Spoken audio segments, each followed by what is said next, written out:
think that your team is working so great, and I need to somehow get some tips how to motivate them. Okay. And I want to make that great atmosphere, but in a way, since there are like 30 people from different countries, like they're international, I need to give them some direction as well. Sure. Do you have something to suggest? I think it's very important just as a first meeting to set very clear goals and rules as well, just to make sure that they know that you're the one in charge, and you kind of set an example with the knowledge that you have to kind of become a little bit of a role model. And also, like, we need structure, we need this to work and to play out, and you're in charge of that. But however, people are not getting paid, so we can't be too harsh, we can't be too bossy. So I mean, I think it's very good to have a balance between that and also to kind of create this fun environment for people to work in. And I mean, I really think it starts with the attitude that you bring to the table and to the beginning of a shift, you know? Like, you always start with a briefing, and it's very important to, you know, keep it very positive and, you know, inspire people in a way, I think. But also, like, you know, as a group, but then make sure that you just keep your eyes open and make sure if people need individual attention. You see, as you mentioned cultures, perhaps people, you know, everyone is different. So just make sure that everyone feels seen and heard and a part of everything. I think that's really important. I think, you know, there are a lot of these different leadership styles that people talk about, and I always think that that situational leadership is very good, because you cannot just do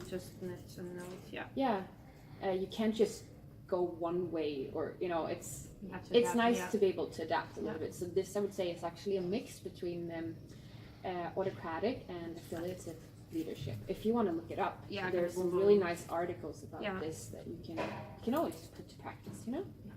That's cool. Thank you, Rebecca. No I'm gonna have a look at that. So everyone volunteers for different reasons, and we feel it's very important to know the reasons why the individual volunteers, in order to apply these different kind of management styles to different individuals and get the most out of everyone.